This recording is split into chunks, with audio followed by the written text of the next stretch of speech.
ದಿವ್ಯ ಪುರುಷರ ಒಂದು ದಿವ್ಯ ಚರಿತ್ರೆಯನ್ನು ಕೇಳಬೇಕು, ಶ್ರವಣ ಮಾಡಬೇಕು.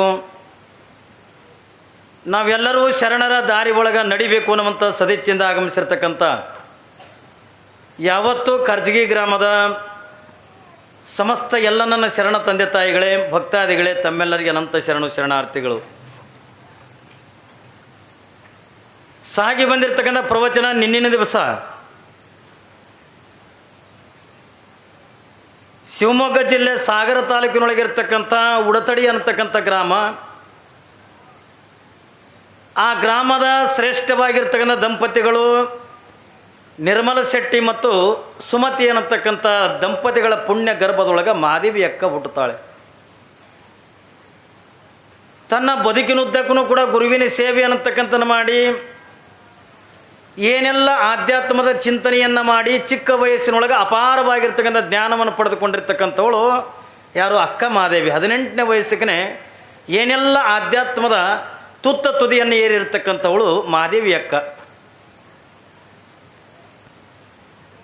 ಎಷ್ಟರ ಮಟ್ಟಿಗೆಂದ ವೈರಾಗ್ಯ ಹತ್ತಿಕೊಂಡಂತ ಕೇಳಿದ್ರೆ, ಎಷ್ಟರ ಮಟ್ಟಿಗೆಂದ ಭಗವಂತನಲ್ಲಿ ತನ್ನನ್ನು ತಾನು ತೊಡಗಿಸಿಕೊಂಡಿರ್ತಕ್ಕಂಥ ಮಹಾದೇವಿ ಅಕ್ಕ ಹತ್ತಿಕೊಂಡಂತ ಕೇಳಿದ್ರೆ, ಅವಳಿಗೆ ಹಸಿವಿನ ಅರಿವಿಲ್ಲ, ನೀರಡಿಕೆ ಅರಿವಿಲ್ಲ, ನಿದ್ದೆ ಮಾಡಬೇಕು ಅನ್ನುವಂಥ ಅರಿವಿಲ್ಲ. ಯಾರ ಜೊತೆ ಒಳಗೆ ಗೆಳತಿಯರ ಜೊತೆ ಒಳಗೆ ಆಡಬೇಕು, ಪಾಡಬೇಕು, ಇದು ಯಾವ ಬಯಕೆಗಳನ್ನು ಕೂಡ ತನ್ನ ಮನಸ್ಸಿನೊಳಗೆ ಕಿಂಚಿತ್ತು ಕೂಡ ತರಲಾರ್ದಂಗೆ ಪರಿ ತನ್ನ ಜೀವನ ಅನ್ನತಕ್ಕಂಥದ್ದನ್ನು ಯಾರಿಗೆ ಕೊಟ್ಟಿದ್ಲು ಹತ್ತಿಕೊಂಡಂತ ಕೇಳಿದ್ರೆ ಭಗವಂತನಿಗೆಂದ ಕೊಟ್ಟಿದ್ಲು, ಚನ್ನಮಲ್ಲಿಕಾರ್ಜುನಿಗೆಂದ ಕೊಟ್ಟಿದ್ಲು. ಅವಳ ಮನಸ್ಸಿನೊಳಗಿಂದ ಒಂದೇ ಒಂದು ಯಾವುದನ್ನು ಒಂದು ಕಡೆಗೆ ಚನ್ನಮಲ್ಲಿಕಾರ್ಜುನನ ಕಾಣಬೇಕು ಅನ್ನುವಂಥ ಇಚ್ಛೆ ಒಂದು ಕಡೆಗೆ, ಇನ್ನೊಂದು ಕಡೆಗೆ ಕಲ್ಯಾಣ ಪಟ್ಟಣದೊಳಗಿರ್ತಕ್ಕಂಥ ಬಸವಣ್ಣನವರು ಸ್ಥಾಪನೆ ಮಾಡಿರ್ತಕ್ಕಂಥ ಅನುಭವ ಮಂಟಪವನ್ನು ನೋಡಬೇಕು, ಜ್ಞಾನಿಗಳನ್ನು ಕಾಣಬೇಕು, ಅಲ್ಲಂ ಪ್ರಭುದೇವರನ್ನು ನೋಡಬೇಕು, ಆ ಎಲ್ಲ ಶರಣರಲ್ಲಿ ಇರ್ತಕ್ಕಂಥ ಜ್ಞಾನವನ್ನು ನಾನು ಇನ್ನಿಟ್ಟಿಂದ ಪಡಿಬೇಕು. ಅವಳಿಗೆ ಈ ಜ್ಞಾನ ಧ್ಯಾನ ಇವೆರಡು ಬಿಟ್ಟರೆ ಬೇರೆ ಯಾವುದು ಕೂಡ ಬೇಕಾಗಿದ್ದಿಲ್ಲ. ಇವು ಎರಡರ ಜೊತೆ ಒಳಗೆ ಗುರುವಿನ ಮೇಲಿಂದ ಅಪಾರವಾಗಿರ್ತಕ್ಕಂಥ ನಂಬಿಕೆ ಇಟ್ಟಿದ್ಲು ಮಹಾದೇವಿ ಅಕ್ಕ. ತನ್ನ ಗುರುಗಳಾಗಿರ್ತಕ್ಕಂಥ ಗುರುಲಿಂಗ ದೇವರ ಹತ್ತಿಕೊಂಡ್ರೆ ಪಂಚಪ್ರಾಣ. ಯಾಕೆ ಅದೇ ಅಕ್ಕ ಮಹಾದೇವಿನ ಹೇಳ್ತಾಳೆ, ಎಷ್ಟು ಚೆನ್ನಾಗಿರ್ತಕ್ಕಂಥ ಮಾತು ಹೇಳ್ತಾಳೆ, ಗುರುವಿನ ಮೇಲೆ ಎಷ್ಟೊಂದು ಪ್ರೀತಿ ಇಟ್ಟಿದ್ಲು, ಎಷ್ಟೊಂದು ಭಕ್ತಿ ಇಟ್ಟಿದ್ಲು ಅನ್ನೋದನ್ನು ಸ್ವಲ್ಪ ಮಾತಿನೊಳಗೆ ನಾವು ತಿಳ್ಕೋಬೇಕು. ಅಕ್ಕ ಮಹಾದೇವಿ ಅವತ್ತಿನ ದಿನಮಾನದೊಳಗೆ ಏನ್ರಿ 17ನೇ ವಯಸ್ಸಿನೊಳಗೆ ಅಕ್ಕ ಮಹಾದೇವಿ ಒಂದು ವಚನ ಬರೀತಾಳೆ. ಏನ್ರಿ ಅಕ್ಕ ಮಹಾದೇವಿ ಒಂದು ವಚನ ಬರೀತಾಳೆ. ಯಾವುದನ್ನು? ನರ ಜನ್ಮವ ತೊಡೆದು ಹರ ಜನ್ಮವ ಮಾಡಿದ ಗುರುವೇ. ನೋಡ್ರಿ, ಗುರುವಿನ ಮೇಲಿಂದ ಎಷ್ಟು ನಂಬಿಕೆ ಇಟ್ಟಾಳ ಮಹಾದೇವಿ ಅಕ್ಕ. ಅವಳು ಏನಂತಾಳ? ನರ ಜನ್ಮವ ತೊಡೆದು ಹರ ಜನ್ಮ ಮಾಡಿದ ಗುರುವೇ, ಭವಬಂಧನವ ಬಿಡಿಸಿ, ಏನ್ರಿ ಭವಬಂಧನವ ಬಿಡಿಸಿ ಪರಮ ಮೋಕ್ಷವ ಕೊಟ್ಟ ಗುರುವೇ, ಭವಿ ಎಂಬುದ ಒಡೆದು ಓಡಿಸಿ ಭಕ್ತಿ ಎಂದೆನಿಸಿದ ಗುರುವೇ.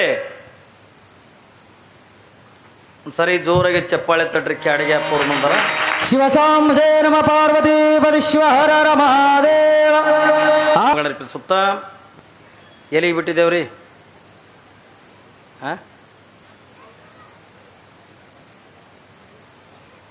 ಅಟ್ಟು ಚಿಕ್ಕ ವಯಸ್ಸಿನೊಳಗೆ ಮಹಾದೇವಿ ಅಕ್ಕಗೆ ವಚನ ಸಾಹಿತ್ಯವನ್ನು ಬರೀತಕ್ಕಂಥ ಪರಿಕಲ್ಪನೆ ಹೆಂಗೆ ಬಂದಿರಬೇಕು? ಯಾವ ಗುರುಲಿಂಗ ದೇವರಲ್ಲಿ ಇರ್ತಕ್ಕಂಥ ಏನ್ರಿ ಎಲ್ಲ ಜ್ಞಾನವನ್ನು ಸಂಪಾದನೆ ಮಾಡಿ, ನಾನು ನಿಮಗೆಂದ ಹೇಳಿದ್ನಲ್ಲ, ಅವತ್ತಿನ ದಿನಮಾನದೊಳಗೆ ಯಾವ ಮೊಬೈಲ್ ಇಲ್ಲ, ಯಾವುದನ್ನು ಕೂಡ ಇರಲಾರ್ದೇ ಎಲ್ಲಿ ಕಲ್ಯಾಣ, ಎಲ್ಲಿಂದ ಶಿವಮೊಗ್ಗ ಜಿಲ್ಲೆ, ಅಲ್ಲಿದಿಂದ ಅಲ್ಲಿ ತನಕ ಕೂಡ ಶರಣರ ವಚನಗಳಿಂದ ಸಾರಿದ್ವತ್ತೆ. ಶರಣರು ಬರೆದಿರ್ತಕ್ಕಂಥ ವಚನಗಳನ್ನು ಇದನ್ನು ಎಲ್ಲವನ್ನು ಕೂಡ ತಿಳ್ಕೊಂಡು ತಾಯಿ ಮೊದಲನೇ ವಚನ ಯಾವುದು ಬರೀತಾಳ ತಿಳ್ಕೊಂಡ ಕೇಳಿದ್ರೆ, ಗುರುವಿನ ಬಗ್ಗೆ ಅಪಾರವಾಗಿರ್ತಕ್ಕಂಥ ನಂಬಿಕೆ, ಗುರುವಿನ ಮೇಲಿಂದ ಅಪಾರವಾಗಿರ್ತಕ್ಕಂಥ ಭಕ್ತಿ ಇಟ್ಟಿರ್ತಕ್ಕಂಥ ಮಹಾದೇವಿ ಎಷ್ಟು ಕಿಮ್ಮತ್ತಿನ ಮಾತು ಅಂತ ಹೇಳ್ತಾಳೆ. ಗುರುವಿನಿಂದ ನಾವು ಏನಾದೀವಿ ಎತ್ತಿಕೊಂಡು ಅನ್ನೋದಕ್ಕೆ ಬಹುಶಃ ಇವತ್ತು ಸುಮಾರು 50-60 ಜನ ಇವತ್ತಿಂದ ಲಿಂಗ ದೀಕ್ಷೆ ಮಾಡ್ಕೊಂಡ್ರಿ. ಏನೋ ಗುರುಗಳಿಂದ ಕರೆದ್ರು ಕೊಳ್ಳಾಗ ಲಿಂಗ ಕಟ್ಟಿದ್ರೆ ತಗೊಂಡಲ್ಲ, ಇದೇ ಬರೇ ಲಿಂಗ ದೀಕ್ಷೆ ಮಾಡಿರ್ತಕ್ಕಂಥ ಗುರುಲಿಂಗ ದೇವರನ್ನು ಮಹಾದೇವಿ ಅಕ್ಕ ಎಂಥ ಕಿಮ್ಮತ್ತಿನ ಮಾತು ಹೇಳ್ತಾಳೆ. ಅವಳು ಹೇಳ್ತಾಳೆ, ನರ ಜನ್ಮವ ತೊಡೆದು ಹರ ಜನ್ಮ ಮಾಡಿದ ಗುರುವೇ. ಇವತ್ತು ನಿಮ್ಮ ಜೀವನ ನಾವು ಏನು ಮಾಡಿದೀವಿ ಎತ್ತುಕೊಂಡದ ಕೇಳಿದ್ರೆ ಸಾಮಾನ್ಯವಾಗಿರ್ತಕ್ಕಂಥ ಮನುಷ್ಯರಾಗಿರ್ತಕ್ಕಂಥ ನಿಮಗೆ, ಸಾಮಾನ್ಯನಾಗಿರ್ತಕ್ಕಂಥ ನರರಾಗಿರ್ತಕ್ಕಂಥ ನಿಮಗೆ ಇವತ್ತು ನಿಮ್ಮನ್ನು ಏನು ಮಾಡಿವ 50-60 ಜನರಿಗೆ ಎತ್ತುಕೊಂಡಂತ ಕೇಳಿದ್ರೆ ಸಾಕ್ಷಾತ್ ನಿಮ್ಮನ್ನೇ ದೇವರನ್ನಾಗಿಂದ ತಯಾರು ಮಾಡಿದೀವಿ ಇವತ್ತು. ಏನ್ರಿ, ನಿಮ್ಮನ್ನೇ ದೇವರನ್ನಾಗಿ ತಯಾರು ಮಾಡಿದ್ವಿ. ಆ ಸಾಮರ್ಥ್ಯ ಇರೋದ್ರಿಂದ ಗುರುವಿಗೆ ಒಬ್ಬನಿಗೆ ಮಾತ್ರ. ನಿನ್ನನ್ನು ದೇವರನ್ನಾಗಿ ತಯಾರು ಮಾಡೋದು, ನಿನ್ನನ್ನು ಪುಣ್ಯಾತ್ಮನಾಗಿ ತಯಾರು ಮಾಡೋದು. ಏನ್ರಿ, ಇದೆಲ್ಲ ಸಾಮರ್ಥ್ಯ ಯಾರ ಹತ್ರ ಐತಿ ಎತ್ಕೊಂಡು ಕೇಳಿದ್ರೆ ಒಬ್ಬ ಗುರುವಿನ ಹತ್ರ ಐತಿ. ಅದಕ್ಕಾಗಿನೇ ಮಹಾದೇವಿ ಅಕ್ಕ ಅಂತಾಳೆ, ನರ ಜನ್ಮವ ತೊಡೆದು ಹರ ಜನ್ಮವ ಮಾಡಿದ ಗುರುವೇ, ಭವ ಬಂಧನವ ಬಿಡಿಸಿ ಪರಮ ಮೋಕ್ಷವ ಕೊಟ್ಟ ಗುರುವೇ. ಏನ್ರಿ, ಎಷ್ಟು ಚೆನ್ನಾಗಿ ಅಂತ ಹೇಳ್ತಾರೆ. ಆಮೇಲೆ ನಮಸ್ಕಾರ ಮಾಡಕತ್ರಿಮ್ಮ, ಜಾಗಿದಲ್ಲಿ ಕುಂತು ಬಿಡ್ರಿ, ಗಡಬಡ ಮಾಡಬೇಡ್ರಿ, ಅಲ್ಲಿದಲ್ಲೇ ಕೂತು ಬಿಡ್ರಿ, ನಮಸ್ಕಾರ ಆಮೇಲೆ ಮಾಡೋದು. ಹೋಗೋತ್ನಾಗ ಖಾಲಿನೇ ಇರ್ತಿರಲ್ಲ, ಕುಂದ್ರಿ. ಯಾಕಂದ್ರೆ ಜಾಗ ಹತ್ತಿ ಅದ, ದಿನ ಬಯಲಿಗಿರ್ತಿತ್ತು, ನಡೀತಿತ್ತು.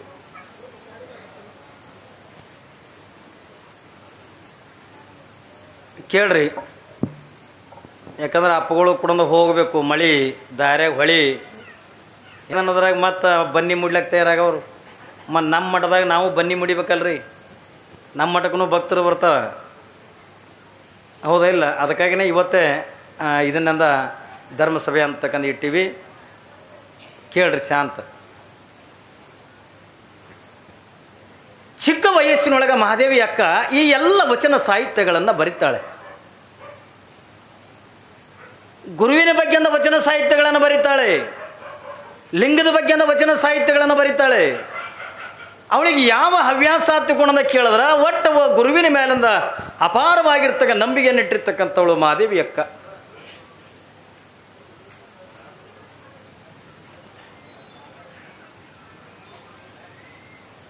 ಇದ್ರಲ್ಲಿ ಕುಂದಿರ್ತಮ್ಮ, ಅದು ತೆಕ್ಕ ಕಡೆ ಇಡು,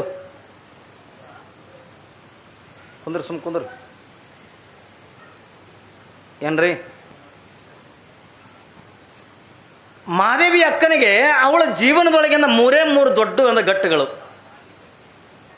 ಏನು ಇಚ್ಛಾ ಮಹಾದೇವಿ ಅಕ್ಕಗೆ ಹತ್ತುಕೊಂಡ್ರೆ ಒಂದು ಕಡೆಗಿಂದ ಗುರುವಿನ ಮೇಲಿಂದ ನಂಬಿಕೆ, ಗುರುವಿನ ಮೇಲಿಂದ ಅಪಾರವಾಗಿರ್ತಕ್ಕಂಥ ಭಕ್ತಿ. ಯಾಕೆ ಗುರುವಿನ ಮೇಲಿಂದ ಅಪಾರವಾಗಿರ್ತಕ್ಕಂಥ ಭಕ್ತಿ ಹತ್ತುಕೊಂಡಂತ ಕೇಳಿದ್ರೆ, ಏನೋ ಸಾಮಾನ್ಯ ಆಗಿರ್ತಕ್ಕಂಥ ಮಹಾದೇವಿ ನನ್ನನ್ನು, ಒಬ್ಬ ಸಾಮಾನ್ಯಳಾಗಿರ್ತಕ್ಕಂಥ ಮನುಷ್ಯಳಾಗಿರ್ತಕ್ಕಂಥ ನನ್ನನ್ನು ಲಿಂಗ ದೀಕ್ಷೆ ಮುಖಾಂತರವಾಗಿ, ಮಂತ್ರ ಉಪದೇಶದ ಮುಖಾಂತರವಾಗಿ ಸ್ವತಃ ನನ್ನನ್ನೇ ದೇವರನ್ನಾಗಿಂದ ತಯಾರು ಮಾಡನಲ್ಲ, ಈ ಉಪಕಾರ ಜೀವನದೊಳಗಿಂದ ಮರಿಲಿಕ್ಕೆಂದ ಆಗಂಗಿಲ್ಲ. ಈ ಭೂಮಿ ಮೇಲಿಂದ ಹುಟ್ಟದ ಬಳಕೆಯಿಂದ 3 ಜನರದಿಂದ ಉಪಕಾರ ಮರಿಲಿಕ್ಕಾಗಂಗಿಲ್ಲ. ಏನ್ರಿ, 3 ಜನರದು ಉಪಕಾರ ಅಂತಕ್ಕಂಥ ಮರಿಲಿಕ್ಕೆಂದ ಆಗಂಗಿಲ್ಲ. ಒಂದನೇದ್ದು ತಾಯಿ ಋಣ, ಎರಡನೇದ್ದು ತಂದೆ ಋಣ, ಮೂರನೇದ್ದಿಂದ ಗುರುವಿನ ಋಣ. ಈ ಋಣಗಳನ್ನು ಏಸು ಕಾಲಕ್ಕೂ ಕೂಡ ನಾವು ಮುಟ್ಟಿಸ್ಲಿಕ್ಕೆ ಆಗಂಗಿಲ್ಲ, ತೀರಿಸ್ಲಿಕ್ಕೆ ಆಗಂಗಿಲ್ಲ. ಅಂಥ ಋಣ ಅನ್ನತಕ್ಕಂಥ ಯಾವ ರೀತಿಯಾಗಿ ತೀರಿಸ್ಬೇಕಂತಂದರೆ ವಚನ ಸಾಹಿತ್ಯದ ಮುಖಾಂತರವಾಗಿ ಮಹಾದೇವಿ ಅಕ್ಕ ಗುರುವಿನ ಋಣ ತೀರಿಸ್ಲಿಕ್ಕತ್ಯ. ಯಾವಾಗಿಂದ ಒಂದು ಕಡೆಗಿಂದ ವಚನ ಸಾಹಿತ್ಯ ಬರೆಯೋದು, ಇನ್ನೊಂದು ಕಡೆಗಿಂದ ಗುರುವಿನಲ್ಲಿ ಇರ್ತಕ್ಕಂಥ ಜ್ಞಾನವನ್ನು ಸಂಪಾದನೆ ಮಾಡೋದು, ಇನ್ನೊಂದು ಕಡೆಗಿಂದ ಏನ್ರಿ ಕುಂತರು ಚೆನ್ನ ಮಲ್ಲಿಕಾರ್ಜುನ, ನಿಂತರು ಚೆನ್ನ ಮಲ್ಲಿಕಾರ್ಜುನ. ಆ ಚೆನ್ನ ಮಲ್ಲಿಕಾರ್ಜುನ ಧ್ಯಾನ ಅಂತಕ್ಕಂಥ ಬಿಟ್ಟರೆ ಮತ್ತೊಂದು ಯಾವುದು ಕೂಡ ಇದ್ದಿದ್ದಿಲ್ಲ. ಅದರ ಜೊತೆಯೊಳಗೆ ಇನ್ನೊಂದು ಆಸೆ ಅಂತಕ್ಕಂಥದ್ದಿತ್ತು, ನಾನು ಕೂಡ ಕಲ್ಯಾಣಕ್ಕೆಂದ ಹೋಗಬೇಕು, ಶರಣರನ್ನು ನೋಡಬೇಕು. ಆ ಅನುಭವ ಮಂಟಪದೊಳಗೆ ಸಿಗತಕ್ಕಂಥ ಎಲ್ಲ ಶರಣರಲ್ಲಿ ಇರ್ತಕ್ಕಂಥ ಜ್ಞಾನವನ್ನು ನಾನು ಪಡಿಬೇಕತ್ತುಕೊಂಡು ಮತ್ತು ಹಂಬಲ ಮಹಾದೇವಿ ಅಕ್ಕಗೆ ಅಂದ ತುಂಬಿ ತುಳುಕ್ತಿತ್ತು. ನಾನು ಎಂದು ಹೋಗ್ತೀನೋ ಏನು, ಶರಣರನ್ನು ಎಂದು ಕಾಣ್ತೀನಿ ಏನು ಹಂಬಲ. ಏನ್ರಿ, ಜೀವನದೊಳಗೆ ಇವತ್ತು ನೀವು ಇಟ್ಟು ಜನ ಅಂದ ಮಳೆ ಬಂದ್ರೇನು, ಚಳಿ ಆದ್ರೇನು, ಇಟ್ಟು ಜನ ಪ್ರವಚನಕ್ಕೆಂದ ಬಂದಿರಿ ಎತ್ತುಕೊಂಡಂದ್ರೆ ಕೇಳಬೇಕನ್ನ ಮತ್ತು ಹಂಬಲಿದ್ದಾಗೆ ಬಂದಿರಿ ಹೊರತಾಗಿ ಹಂಬಲಿಲ್ಲಾರ್ದವ್ರು ನಿಮ್ಮ ಊರಾಗ ಈಸೆ ಬಂದಿದ್ರೇನು? ಭಾಳ ಮಂದಿ ಅದಾರ. ಅಲ್ಲೇ ಕಟ್ಟಿ ಮ್ಯಾಗ ಕೂತ್ ಕೇಳೋರು ಭಾಳ ಮಂದಿ ಯಾರು, ಮಾಳಿಗೆ ಮ್ಯಾಗ ಕೂತ್ ಕೇಳೋರು ಭಾಳ ಮಂದಿ ಯಾರು, ಬೇಡ ಕೌದಾಗ ಮಕ್ಕೊಂಡೆ ಕೇಳೋರು ಅದಾರ. ಕೆಲವು ಮಂದಿ ಅಂದ ಕುಡ್ದು ಎಲ್ಲಿ ಗಟ್ರಕ್ಕೆ ಬಿದ್ದು ತಿರುಗವ್ರನ್ನ ಅದಾರ. ಕೇಳಬೇಕು, ತಿಳ್ಕೊಬೇಕನ್ನುವಂಥ ಹಂಬಲಿದ್ದಾಗ ಮಾತ್ರ ಮನುಷ್ಯ ಅಂದ್ರೆ ಇಲ್ಲಿ ಬರ್ತಾನೆ ಹೊರತಾಗಿ ತಿಳ್ಕೊಬೇಕನ್ನುವಂಥ ಹಂಬಲಿ ಇರದಂಥ ವ್ಯಕ್ತಿ ಮಠದ ಮಗ್ಗಲೇ ಮನೆ ಇದ್ದರೂ ಕೂಡ ಅವನಿಗೆ ಕಿವಿಯಾಗಿ ಶಿವನಾಮ ಸ್ಮರಣೆ ಬೀಳಲ್ಲ. ಏನ್ರಿ, ಯಾಕಂದ್ರೆ ಹಿಂದಿನ ಜನ್ಮದ ಪಾಪ ಇತ್ತು ಅಂತಂದ್ರೆ, ಹಿಂದಿನ ಜನ್ಮದೊಳಗಿಂದ ಕರ್ಮ ಇತ್ತು ತಿಳ್ಕೊಂಡಂದ್ರೆ ಅದು ಏಸ್ ಕಾಲಕ್ಕೂ ಕೂಡ ಮಹಾತ್ಮರ ದರ್ಶನ. ಏನ್ರಿ, ಏಸ್ ಕಾಲಕ್ಕೆ ಸಿಗಬೇಕು ನಿಮಗೆ ಕ್ಯಾಡಿಗೆ ಅಪ್ಪೋಳ ದರ್ಶನ. ಏನ್ರಿ, ಅವ್ರು ಎಲ್ಲಿನೂ ಕೂಡ ಕಾರ್ಯಕ್ರಮಗಳಿಗೆ ಬರಲ್ಲ. ಇದೊಂದು ತಲೆಗಿರಲಿ ಮಗ, ಎಲ್ಲಿನೂ ಕೂಡ ಕಾರ್ಯಕ್ರಮಗಳಿಗೆ ಹೋಗಂಗಿಲ್ಲ, ಎಲ್ಲಿನೂ ಹೋಗಂಗಿಲ್ಲ, ಮಠ ಬಿಟ್ಟಂದ ಎಲ್ಲಿನೂ ಕೂಡ ಹೋಗಂಗಿಲ್ಲ.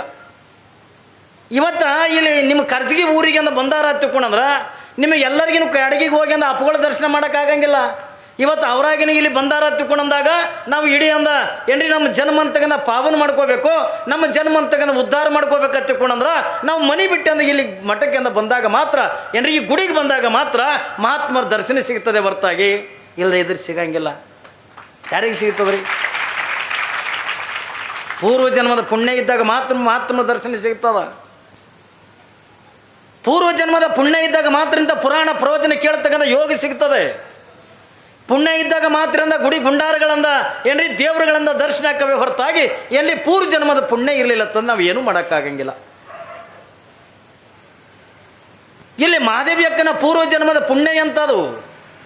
ಒಬ್ಬ ಯೋಗ್ಯನಾಗಿರ್ತಕ್ಕಂಥ ಮಹಾಜ್ಞಾನಿಯಾಗಿರ್ತಕ್ಕಂಥ ಸದ್ಗುರುನಾಥ ಒಂದು ಕಡೆಗೆ ಅಂದ ಸಿಕ್ಕರೆ, ಇನ್ನೊಂದು ಕಡೆಗೆ ಅಂದ ಕುಂತರು ಚನ್ನಮಲ್ಲಿಕಾರ್ಜುನ, ನಿಂತರು ಚನ್ನಮಲ್ಲಿಕಾರ್ಜುನ ಒಂದು ಕಡೆಗೆ, ಇನ್ನೊಂದು ಕಡೆಗೆ ಅಂದ ಮನಸ್ಸಿನ ತುಂಬಾನು ಕೂಡ ನಾನು ಅನುಭವ ಮಂಟಪಕ್ಕೆ ಹೋಗಬೇಕು, ಕಲ್ಯಾಣಕ್ಕೆಂದು ಹೋಗಬೇಕು, ಶರಣರನ್ನು ನೋಡಬೇಕಂತ ಅನ್ನೋದ್ರೊಳಗೆ ಮಹಾದೇವಿ ಅಕ್ಕನ ಜೀವನದ ಒಳಗೆಂದ ಭಾಳ ಕಷ್ಟದ ದಿನಮಾನಗಳು ಬಂದು ಎಲ್ಲರಿಗೆ ಬರ್ತಾವ. ನಾ ಹೇಳಿನ ನಿಮಗೆ ಯಾರನ್ನು ಕೂಡ ಬಿಟ್ಟಿಲ್ಲ,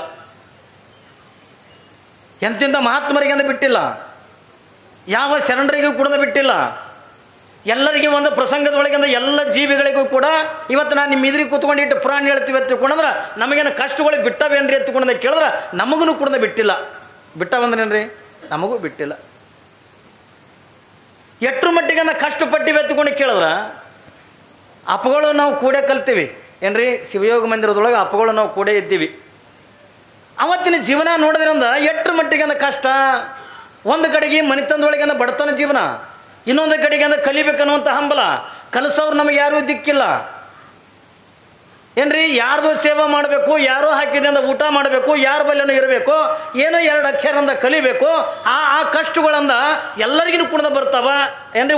ಒಂದಿಲ್ಲ ಒಂದು ರೂಪದೊಳಗೆ ಯಾವುದ್ಯಾವುದೋ ಕಷ್ಟಗಳಿಂದ ಬರ್ತಿರ್ತಾವ.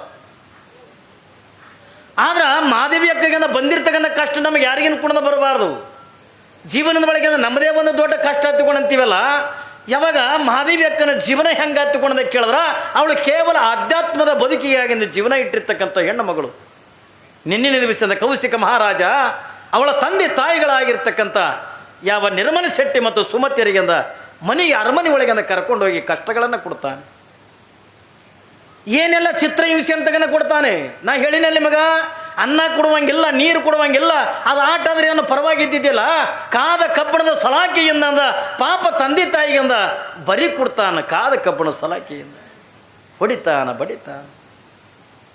ಆದರೂ ಕೂಡ ಇಬ್ಬರು ದಂಪತಿಗಳಿಂದ ತಾಳ್ತಾರೆ. ಎದುರ ಸಲುವಾಗಿ ನಮಗೆ ಎಟ್ಟ್ಯಾಕ ಕಷ್ಟ ಬರವಲ್ಯಾಕ, ನಮ್ಮ ಜೀವನದ ಒಳಗೆ ನಮಗೆ ಎಟ್ಟ್ಯಾಕ ದುಃಖ ಬರವಲ್ಯಾಕ, ನನಗೆ ಎಟ್ಟ್ಯಾಕ ಕಷ್ಟ ಬರವಲ್ಯಾಕ, ನನ್ನ ಮಗಳಿಂದ ಇಂಥ ಪಾಪಿಯಿಂದ ಗಂಟು ಹಾಕಬಾರ್ದು. ನಮ್ಮ ಪ್ರಾಣ ಹೋಗುವಲ್ಯಾಕ ಏನ್ರಿ, ನಮ್ಮ ಪ್ರಾಣ ಹೋಗುವಲ್ಯಾಕ. ಆದ್ರಿಂದ ಇಂಥ ಪಾಪಿಗೆ ನನ್ನ ಮಗಳನ್ನು ಕೊಡಬಾರ್ದು ತಿಳ್ಕೊಂಡನ್ನುವಂಥದ್ದನ್ನು ತೀರ್ಮಾನ ತಗೋತಾರೆ. ಕಣ್ಣೀರಾಗ್ತಾರೆ.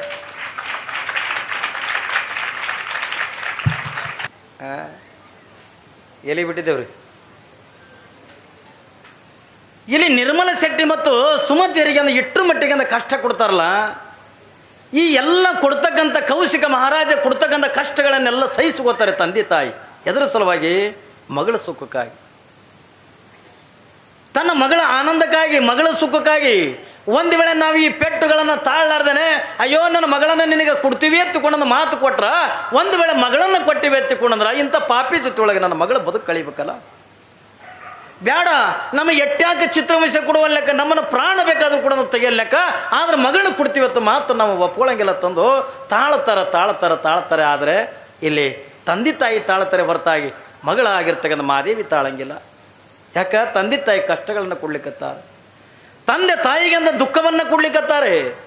ನನ್ನ ಸಲುವಾಗಿ ನನ್ನ ತಂದೆ ತಾಯಿಗಳಿಗೆಂದ ಚಿತ್ರಹಿಂಸೆ ಅಂತ ಅನುಭವಿಸೋದು ಬಂತಲ್ಲ, ನಾನು ಏನು ಮಾಡಲಿ ಎತ್ತುಕೊಳ್ಳೋದು ತಂದೆ ತಾಯಿಗಳಿಗಾಗಿ ತಾಯಿ ಮಹಾದೇವಿ ಕಣ್ಣೀರು ಹಾಕ್ತಾಳೆ, ದುಃಖ ಮಾಡ್ತಾಳೆ.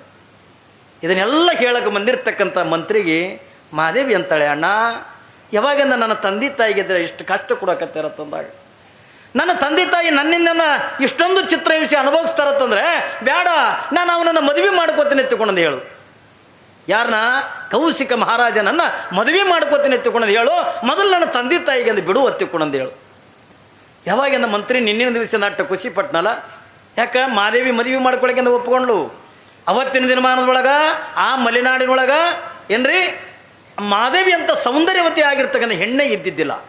ಅಟ್ಟು ರೂಪವತಿ ಆಗಿರ್ತಕ್ಕಂಥವಳು ಮಾದೇವಿ ಅಕ್ಕ. ಯಾವಾಗಿಂದ ಇಂಥ ರೂಪವತಿ ಆಗಿರ್ತಕ್ಕಂಥ ರಾಜನ ಬಳಿ, ಕೌಶಿಕ ಮಹಾರಾಜನ ಬಳಿ ಎಲ್ಲನೂ ಇತ್ತು ಏನ್ರಿ. ಆನೆ ಇತ್ತು, ಕುದುರೆಗಳಿತ್ತು, ಒಂಟಿತ್ತು, ಬಂಗಾರ ಇತ್ತು, ಬೆಳ್ಳಿತ್ತು ಏನ್ರಿ. ಎಲ್ಲ ಜಗತ್ತಿನೊಳಗಿಂದ ಯಾವುದು ವಿಶೇಷ ಅನ್ನತಕ್ಕಂಥ ಎಲ್ಲ ವಸ್ತುಗಳು ಕೂಡ ಕೌಶಿಕ ಮಹಾರಾಜನ ಮನೆತನದೊಳಗಿಂದ ಇದ್ದು. ಆದ್ರೆ ಇಂಥ ರೂಪವತಿ ಆಗಿರ್ತಕ್ಕಂಥ ಯಾವ ಹೆಣ್ಣು ಅನ್ನುವಂಥ ರತ್ನ ಮಾತ್ರ ಇದ್ದಿದ್ದಿಲ್ಲ. ಭಾಳ ಬೆಲೆ ಬಾಳತಕ್ಕಂಥ ರತ್ನಗಳು ಅವನ ಬಲ್ಲಿದ್ದು. ಆದ್ರೆ ನಿಜ ಇಂಥ ರೂಪವತಿ ಆಗಿರ್ತಕ್ಕಂಥ ಹೆಣ್ಣು ಯಾವ ಅಕ್ಕಮಾದಿವಿ ಅಂತ ರೂಪವತಿ ಆಗಿರ್ತಕ್ಕಂಥ ಹೆಣ್ಣು ಅನ್ನುವಂಥ ರತ್ನ ಅವನ ಹತ್ರ ಇದ್ದಿದ್ದಿಲ್ಲ. ಆಸೆ ಪಡಕತ್ತಾನೆ, ಹಂಬಲ್ ಪಡಕತ್ತಾನೆ. ಯಾವಾಗ ಅವಳನ್ನು ನೋಡೇನೋ, ಯಾವಾಗ ಅವಳ ಜೊತೆಯೊಳಗೆ ಮಾತಾಡೇನೋ, ಬೇಡ ಅವಳ ಜೊತೆಯೊಳಗೆ ನಾನು ಯಾವಾಗ ಕೂಡೇನೋ ತಿಕ್ಕೊಂಡು ಅನ್ನುವಂಥ ಹಂಬಲ್ ಅಂತಕ್ಕಂಥ ರಾಜ ಇಟ್ಕೊಂಡು ಕುಂತಾಗ, ತಂದೆ ತಾಯಿಗೆ ಚಿತ್ರ ವಿಷಯ ಕೊಡುವಾಗ ಯಾವಾಗ ಮಾದೇವಿ ಅಣ್ಣ ಅವನ ರಾಜನನ್ನು ನಾನು ಮದುವೆ ಮಾಡ್ಕೋತೀನಿ ಅಂತ ಹೇಳು, ನನ್ನ ತಂದೆ ತಾಯಿನಂದು ಬಿಡು ಅಂತೇಳು. ನನ್ನ ಒಂದು 4 ಕಂಡೀಷನ್ ಅದಾವೆ. ಏನು ಕಂಡೀಷನ? ಏನಿಲ್ಲ, ಅವನು ಮದುವೆ ಮಾಡ್ಕೋಬೇಕಾಗಿತ್ತು ಅಂತಂದ್ರೆ ಮೊದಲನೇ ಕಂಡೀಷನ್ ಏನು ಒತ್ತುಕೊಂಡೆ ಕೇಳಿದ್ರೆ, ಅವ ಜೈನ ಧರ್ಮದೊಳಗಿರ್ತಕ್ಕಂಥವ, ಅವ ಭವ್ಯ ಆಗಿರ್ತಕ್ಕಂಥವ, ಅವ ಏನು ಮಾಡಬೇಕು? ಲಿಂಗ ದೀಕ್ಷೆ ಅಂತಕ್ಕಂಥವ್ರು ಮಾಡ್ಕೋಬೇಕು. ನಂದು ಕೆಲವು ದಿನಗಳ ಪರಂತರವಾಗಿ ನಾನು ವ್ರತ ಇದೆ. ಇಡೀ ನನ್ನ ವ್ರತ ಮುಗಿಯುವವರೆಗೂ ಕೂಡ ನಾನು ಶರೀರ ಮುಟ್ಟುವಂಗಿಲ್ಲ. ಮೂರನೇದೇನು, ಗುರುಗಳಾಗಿರ್ತಕ್ಕಂಥ ಗುರುಲಿಂಗ ದೇವರು ನಿತ್ಯ ನನ್ನ ಈ ಅರಮನೆಗೆ ಬಂದು ನನಗೆ ಜ್ಞಾನಾಮೃತವನ್ನು ನೀಡಬೇಕು. ಅಂದರೆ ನಾನು ನಿತ್ಯ ಪ್ರವಚನ ಪಾಠಗಳನ್ನು ಮಾಡಬೇಕು. ನನಗೆ ನಿತ್ಯ ನನಗೆ ಜ್ಞಾನ ನೀಡಬೇಕು. ಇನ್ನು 4ನೇದೇನು, ನಿತ್ಯ 5 ಜನ ಜಂಗಮರಿಗೆ ಈ ಅರಮನೆ ಒಳಗಿಂದ ಪ್ರಸಾದ ಮಾಡಿಸ್ಬೇಕು. ರಾಜ ಅಂದ, ಮಂತ್ರಿ ಬಂದು ಹೇಳ್ದ, ನಿನ್ನೆ ಏನು ದೊಡ್ಡಗದ ಅಂದ. ಇದೇನು ಎಷ್ಟೋ 1000 ಮಂದಿ ನನ್ನ ಅರಮನೆ ಒಳಗಿಂದ ಉಂಡು ಹೋಗ್ತಾರೆ. ನನಗೆ ಯಾವ ಸಿರಿ ಸಂಪತ್ತಿಗೂ ಕೂಡ ಕಮ್ಮಿ ಇಲ್ಲ. ಏನು ಅವಳೇ ನನ್ನ ವಜ್ರ ಕೇಳಲಿಲ್ಲ, ವೈಡೂರ್ಯ ಕೇಳಲಿಲ್ಲ, ಏನೋ ರಾಜ್ಯ ಅಂತಗನೇ ಕೇಳಲಿಲ್ಲ. ಏನು ಇವೆಲ್ಲ ಆಯಿತು, ಅವಳು ಏನು ಕೇಳ್ತಾಳ ಕಂಡೀಷನ್ಗೆ ನಾವು ಒಪ್ಕೊಂಡೇನೆ ಎತ್ತುಕೊಂಡಂದು ಹೇಳ್ದ ರಾಜ. ಯಾವಾಗೆಂದ ರಾಜ ಒಪ್ಕೊಂಡು, ಮೊದಲು ಅವಳು ತಂದೆ ತಾಯಿನಂದ ಬಿಟ್ಟು ಕಳಿಸ್ರಿ, ನೀನು ಹೋಗಿ ಅಂದ ಅವಳನ್ನು ಅರಮನೆಗಿಂದ ಕರ್ಕೊಂಡು ಬಾ. ಆಯ್ತು ತತ್ಕೊಂಡ ಮಂತ್ರಿಯಿಂದ ಆ ಕಡೆ ಹೋಗ್ಯಾನೆ, ಈ ಕಡೆಯಿಂದ ಅವ್ರ ತಂದೆ ತಾಯಿನಿಂದ ಅರಮನೆದಿಂದ ಬಿಟ್ಟಿಂದ ಕಳಿಸ್ಲಿಕ್ಕತ್ಯಾರ. ಈ ಕಡೆ ಮಹಾದೇವಮ್ಮ ಏನ್ರಿ ತಾನು ಅರಮನೆಗಿಂದ ಬರಬೇಕಾದ್ರೆ ರೊಕ್ಕ ತರಲಿಲ್ಲ, ಬಂಗಾರ ತರಲಿಲ್ಲ. ಅವಳಲ್ಲಿ ಏನೂ ಇದ್ದಿದ್ದಿಲ್ಲ. ಅವಳು ಇದ್ರ ಬಗ್ಗೆ ಆಸೆ ಪಟ್ಟವಳು ಕೂಡ ಅಲ್ಲ. ಒಂದು ದಿವಸನೂ ಒಳ್ಳೆ ಬಟ್ಟೆ ಉಡಲಿಲ್ಲ, ಒಂದು ದಿವಸನೂ ಒಳ್ಳೆ ಚೆನ್ನಾಗಿರ್ತಕ್ಕಂಥ ಆಹಾರವನ್ನು ಸ್ವೀಕಾರ ಮಾಡಲಿಲ್ಲ. ಇನ್ನಿತರ ಗೆಳತಿಯರ ಜೊತೆಯೊಳಗಿಂದ ಎಲ್ಲಿನೂ ಕೂಡ ಕಂಡಂಗೆಂದ ತಿರುಗಲಿಲ್ಲ. ಅವಳಿಗೆ ಭಗವಂತನ ಧ್ಯಾನ ಇದನ್ನು ಬಿಟ್ಟಿರಂದ ಬೇರೆ ಯಾವುದು ಕೂಡ ಬೇಕಾಗಿದ್ದಿಲ್ಲ. ಏನ್ರಿ ತಾನು ನಿತ್ಯ ತಾನು ಲಿಂಗ ಪೂಜೆ ಮಾಡ್ಕೊಳ್ಳೋ ಉಟ್ಕೊಳತಕ್ಕಂಥ ಬಟ್ಟೆ ತೊಗೊಂಡ್ಳು. ತಾನು ಗುರುಗಳು ಕೊಟ್ಟಿರ್ತಕ್ಕಂಥ ಧರ್ಮ ಗ್ರಂಥಗಳನ್ನು ಓದೋಕೆಂದ ಧರ್ಮ ಗ್ರಂಥ ತೊಗೊಂಡ್ಳು. ತಾನು ಪೂಜೆ ಸಾಮಗ್ರಿಗಳನ್ನು ತಲೆ ಮೇಗೆಂದ ಇಟ್ಟುಕೊಂಡು ತಯಾರಾಗಿ ಅಂದ ಮಂತ್ರಿ ಜೊತೆಯೊಳಗಿಂದ ಅರಮನೆಗಿಂದ ಬರಲಿಕ್ಕತ್ತಾಳ. ಇನ್ನೇನು ಮಾದೇವಿ ಅಕ್ಕ ಹಿಂಗೆ ಅರಮನೆ ಒಳಗಿಂದ ಹಿಂಗೆ ಕಾಲಿಡ್ಬೇಕಂತ ಅನ್ನೋದ್ರೊಳಗೆ ಅವ್ರ ತಂದೆ ತಾಯಿ ಅಂತಕ್ಕಂಥವ್ರು ಅರಮನೆಯಿಂದ ಹೊರಗೆ ಬರ್ತಾಳೆ. ನೋಡ್ತಾಳೆ ಮಹಾದೇವಿ, ಕಣ್ತುಂಬ ನೀರು ತರ್ತಾಳೆ. ಅವ್ವ, ನನ್ನಿಂದ ನೀವಿಟ್ಟು ಕಷ್ಟಪಟ್ಟಿರಲ್ಲ, ನನ್ನಿಂದ ನೀವಿಟ್ಟಂದು ದುಃಖ ಪಟ್ಟಿರಲ್ಲ ನೋಡಿ. ಒಂದು ಸವನ ಕೊರಳಿಗೆ ಹಾಕೊಂಡಂದ ಮಹಾದೇವಿ ಅಕ್ಕ ಕಣ್ಣೀರು ಹಾಕ್ತಾಳೆ. ಯಾಕ? ಅವ್ರ ಮೈ ಮೇಲೆ ಮೂಡಿರ್ತಕ್ಕಂಥ ರಾಜ ಅವ್ರಿಗೆ ಚಿತ್ರ ವಿಷಯ ಕೊಟ್ಟಿರ್ತಕ್ಕಂಥ ಹೊಡೆದಿರ್ತಕ್ಕಂಥ ದರೆಗಳನ್ನು ನೋಡಿ, ಸ್ವಲ್ಪ ದಿವಸದೊಳಗೆ ಅನ್ನ ನೀರಂತ ಇರ್ಲಾರ್ದೇನೆ ಸ್ವರಿಗೆ ಸಣ್ಣ ಆಗಿರ್ತಕ್ಕಂಥದ್ದನ್ನು ನೋಡಿ, ತಂದೆ ತಾಯಿಯ ಮುಖ ಅಂತಕ್ಕಂಥ ಬಾಡಿರ್ತಕ್ಕಂಥ ನೋಡಿ, ಮಗಳ ಮುಖ ನೋಡಿ ತಂದೆ ತಾಯಿಯಿಂದ ಕಣ್ಣೀರು ಹಾಕ್ತಾರೆ. ತಂದೆ ತಾಯಿ ಮುಖ ನೋಡಿ ಅಂದ ಮಹಾದೇವಮ್ಮ ಕಣ್ಣೀರು ಹಾಕ್ತಾಳೆ. ಅವ್ವ, ಬೇಡ, ನೀನು ಮದುವೆ ಮಾಡ್ಕೊಳಕ್ಕೆ ಒಪ್ಕೋಬೇಡ. ಇಲ್ಲವ, ನನ್ನಿಂದ ನಿಮಗೆ ತ್ರಾಸು ಬಂದಾಗ ನಾನು ಒಪ್ಕೊಳ್ಳಾರ್ದೇನ ಹೆಂಗಿರಲಿ ನನ್ನವ್ವ. ನೀವು ಹೋರಿ, ನೀವು ಮನೆಗೆ ಹೋಗ್ರಿ ಎತ್ತುಕೊಂಡಂದು ಕಳಿಸಿಕೊಟ್ಟು ಈ ಕಡೆಯಿಂದ ಅರಮನೆ ಒಳಗೆ ಮಹಾದೇವಮ್ಮ ಬರ್ತಾಳೆ. ಯಾವಾಗಂದ್ರೆ ತನ್ನ ದಿನನಿತ್ಯದ ಪದ್ಧತಿಗೆ ಅನುಗುಣವಾಗಿ ಏನ್ರಿ ರಾಜ ಒಂದು ಒಳ್ಳೆ ಅರಮನೆ ರಾಜನ ಮನೆತನ ತಗೊಂಡ್ರೆ ಕೇಳೋದೇನದ್ರಿ, ಅಂತ ಭವ್ಯವಾಗಿರ್ತಕ್ಕಂಥ ಬಂಗ್ಲೆದ ಒಳಗೆ ಮಹಾದೇವಮ್ಮನಿಂದ ಇರಿಸ್ದ. ಅವಳಿಗೆ ಏನು ಬೇಕು ಸೌಕರ್ಯಗಳನ್ನು ಅವಳಿಗೆ ಅದು ಒದಗಿಸಿಕೊಟ್ಟ. ಯಾವಾಗ ಈ ಎಲ್ಲ ಸೌಕರ್ಯಗಳನ್ನು ಒದಗಿಸಿ ಅಂದ ಕೊಟ್ಟ ಬಳಿಕ ಮಹಾದೇವಮ್ಮ ತನ್ನ ದಿನನಿತ್ಯದ ತ್ರಿಕಾಲ ಲಿಂಗಾರ್ಚನೆಯನ್ನು ಮಾಡುತ್ತಾ ಒಂದು ಕಡೆಗೆ ಗುರುಲಿಂಗ ದೇವರು ಅರಮನೆಗೆ ಬಂದು ಮಹಾದೇವಮ್ಮಗ ಏನ್ರಿ ಪಾಠ ಪ್ರವಚನಗಳನ್ನು ಮಾಡ್ತಾ ವಚನ ಸಾಹಿತ್ಯಗಳನ್ನು ಹೇಳುತ್ತಾ, ಒಂದು ಕಡೆಗೆ ಜಂಗಮರಿಂದ ನಿತ್ಯ 5 ಜನ ಜಂಗಮರು ಮನೆಗೆ ಬಂದ ಪ್ರಸಾದ ಮಾಡಕತ್ರು. ಆದ್ರೆ ಒಂದೇ ಒಂದು ಉಳಿತು, ಅದು ಯಾವುದು ಒತ್ತುಕೊಂಡದೆ ಕೇಳಿದ್ರೆ ಅವ ಕೌಶಿಕ ಮಹಾರಾಜ ಲಿಂಗ ದೀಕ್ಷೆ ಮಾಡ್ಕೊಳ್ಳಿಲ್ಲ. ಎಲ್ಲಿಯ ಪರಂತರವಾಗಿ ನೀನು ಲಿಂಗ ದೀಕ್ಷೆ ಮಾಡ್ಕೊಳಂಗಿಲ್ಲೋ ಅಲ್ಲೇ ಪರಂತರವಾಗಿ ನಾನು ಮದುವೆ ಮಾಡ್ಕೊಳಂಗಿಲ್ಲ ಹತ್ತುಕೊಂಡು ನಮ್ಮಂತ ಯಾವಾಗಿಂದ ಮಹಾದೇವಿ ಅಕ್ಕನ ಕಂಡೀಷನ್ ಏನಿತ್ತಲ್ಲ ಅವ ರಾಜ ಮದುವೆನೇ ಮಾಡ್ಕೊಳ್ಳಿಲ್ಲ. ಆಮೇಲೆ ಇವಳು ವ್ರತ ಹಿಡಿದಿಲ್ಲಲ್ಲ, ಈ ವ್ರತ ಮುಗಿಲೇ ಇಲ್ಲ ಏನ್ರಿ, ವ್ರತ ಮುಗಿಸ್ಲಿಲ್ಲ ಮಹಾದೇವಿ ಅಕ್ಕ. ಯಾಕ ಅವಳಿಗೆ ಮದುವೆ ಮಾಡ್ಕೋಬೇಕನ್ನೋಂಥ ಆಸೆ ಇಲ್ಲ. ನಮ್ಮಂಗೆಂದ ಮದುವೆ ಮಾಡ್ಕೋಬೇಕು, ಮಕ್ಕಳನ್ನೆಂದ ಹಡಿಬೇಕು, ಸಂಸಾರ ಮಾಡಬೇಕು, ಏನೋ ಗಂಡ ಹೆಂಡತಿ ಅಂದ ಮಜಾ ಮಾಡ್ಬೇಕನ್ನುವಂಥ ರೀತಿ ಆ ಮಹಾದೇವಮ್ಮನ ಮನಸ್ಸು ಇದ್ದಿದ್ದಿಲ್ಲ. ಸುಮ್ಮನೆ ಕಾಲ ಕಾಲ ಕಾಲ ದೂಡಬೇಕಲ್ಲ. ವ್ರತ ಅಂತಕ್ಕಂಥ ಪ್ರಾರಂಭ ಮಾಡಾಳೆ, ತಿಂಗಳಾಯ್ತು, 2 ತಿಂಗಳಾಯ್ತು, 6 ತಿಂಗಳಾಯ್ತು, ವರ್ಷೇ ಕಳಿಲಿಕ್ಕೆ ಬಂತು, ಮಹಾದೇವಮ್ಮನ ವ್ರತ ಮುಗಿಲಿಲ್ಲ. ಅವ ಕೌಶಿಕ ಮಹಾರಾಜ ಲಿಂಗ ದೀಕ್ಷೆ ಮಾಡ್ಕೊಳ್ಳಿಲ್ಲ. ಪ್ರತಿನಿತ್ಯ ಬರಬೇಕು, ಮಹಾದೇವಮ್ಮನ ನೋಡಬೇಕು,